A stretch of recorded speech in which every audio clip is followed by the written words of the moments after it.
basic life support system. First of all, the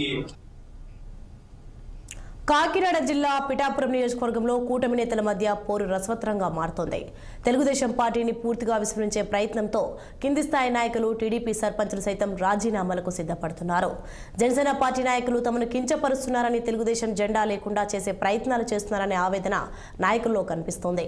పిఠాపురంలో తెలుగుదేశం కనుమరుగయ్యే పరిస్థితులు కనిపిస్తున్నాయంటూ TDP నాయకులు వాపోతున్నారు.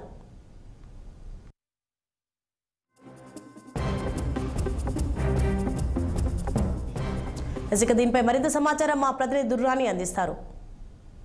కూటమి నేతల మధ్య సయోధ్య ఎలా ఉన్నా పిఠాపురం నియోజకవర్గంలో మాత్రం వీరిద్దరు రెండు పార్టీల మధ్య జరుగుతున్న యుద్ధం మాత్రం కింది స్థాయి నుండే మంట పుట్టిస్తుందని చెప్పాలి. కాకినాడ జిల్లాలోని పిఠాపురం నియోజకవర్గానికి ఉప ముఖ్యమంత్రి పవన్ కళ్యాణ్ ప్రాతినిధ్యం వహిస్తున్నారు. అయితే అక్కడ రెండు కూటమి అంటే తెలుగుదేశం కానీ జనసేన కానీ ఈ రెండు పార్టీల మధ్య అసలు ఏమాత్రం పసకడం లేదని చెప్పాలి.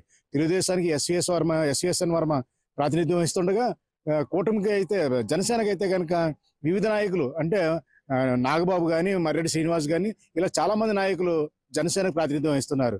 అయితే రెండింటి మధ్యన ఒక సైద్య కుదిర్చి కూటమిని ముందు తీసుకెళ్లాలని అగ్రనాయకులు తలపోస్తున్న పిఠాపురం నియోజకవర్గాన్ని పరికిస్తే మాత్రం పరిస్థితులు అక్కడ ఏమాత్రం అనుకూలంగా లేవు. ప్రభుత్వ కార్యక్రమాలు అయితే కనీసం తెలుగుదేశం సర్పంచ్లకు ఆహ్వానం అందట్లేదని వాళ్ళందరూ తెలుగుదేశం పార్టీ రాజీనామా చేస్తున్న సందర్భాలు కనబడుతున్నాయి. అలాగే వర్మకు కూడా ఏమాత్రం గౌరవం దక్కడం లేదని చెప్పాలి. ఈ ధర్మిల వర్మ కొత్త రాగం కొత్త పల్లవి ఎత్తుకున్నారు. ఎస్సీజెడ్ భూముల విషయం పైన తాను ముందుకు వెళ్తే తప్పించి ఇక్కడ ప్రాతినిధ్యం లభించదని తన వాణి అగ్రస్థాయిలు వినిపిస్తే గానీ తనకు వాగ్దానం చేసినట్టుగా ఎమ్మెల్సీ పదవి రాదన్న ఉద్దేశంతో ఆయన ఏకంగా వైఎస్ఆర్సీపీ అగ్రనాయకుల పైన విమర్శలు గుప్పిస్తున్నారు. అయితే వైఎస్ఆర్సీపీ కూడా ధీటుగానే సమాధానం ఇస్తుంది. ఎందుకంటే ముందుగా యనమల రామకృష్ణ రాసిన ఉత్తరానికి వర్మ జవాబు చెప్పాలని, అలా కాకుండా తమను అనవసరంగా విమర్శిస్తూ స్థాయిని మించి మాట్లాడుతున్నారంటూ ఆయన పైన కూడా వైఎస్ఆర్సీపీ నాయకులు దుమ్మెత్తి వస్తున్నారు. ఈ కాలక్రమంలో చూసుకుంటే కనుక పిఠాపురం నియోజకవర్గంలో పూర్తిగా పరిస్థితులు అయితే భిన్నంగానే ఉన్నాయి. తెలుగుదేశానికి ఏమాత్రం విలువ అక్కడ లేదనే చెప్పాలి. పూర్తి స్థాయిగా స్టేషన్లో కానీ, పోలీస్ స్టేషన్లో కానీ ఇతర ఎక్కడైనా సరే జనసేన చెప్తేనే పని జరగాలి, తెలుగుదేశానికి ఏమాత్రం విలువ ఇచ్చినా ఊరుకోబోమంటూ జనసేన నాయకులు ఇచ్చిన అల్టిమేటం మాత్రం చాలా బాగా పనిచేస్తుంది. తెలుగుదేశానికి మాత్రం అక్కడ ఏ మాత్రం ప్రాధాన్యత లేదు.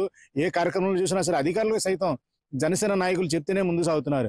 ఇటువంటి క్రమంలో వర్మని చాలా మంది వీడేందుకు సిద్ధమవుతున్నారు. ఎందుకంటే పార్టీని పిఠాపురం నడిపించడం చాలా కష్టంగా మారుతుంది. ధర్మిల వర్మ వెనకాల ఉంటే తమ రాజకీయ భవిష్యత్తు ఉండదని, చర్యలు తీసుకోకపోతే మాత్రం తాము పార్టీ మారాల్సిన పరిస్థితులు ఏర్పడతాయంటూ కింది స్థాయి నాయకులు, కార్యకర్తలు తమను ఆవేదన వ్యక్తం చేస్తున్నారు. అయితే వర్మ కూడా తన పరిస్థితి అగమ్యగోచరంగా ఉందని, ఎటు ఎల్లాలో తెలియక పాల్పోని పరిస్థితిలో ఉన్నానంటూ వర్మ ఆవేదన చెందుతున్నారు.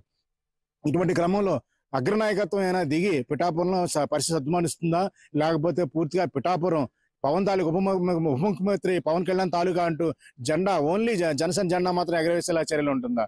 ఈ సస్పెన్స్ వీడాలంటే మాత్రం మరికొద్ది రోజులు పూర్తిగా వర్మని పక్కన పెట్టే పరిస్థితి వస్తున్న పరిస్థితులు కనిపిస్తున్న ధర్మలా మరికొద్ది రోజుల్లోనే తెలుగుదేశం భవితవ్యం పిఠాపురంలో తేలిపోనుంది. వీడియో జర్నలిస్ట్ చిన్నీతో నదీం ఖాన్ దురానీ, పిఠాపురం.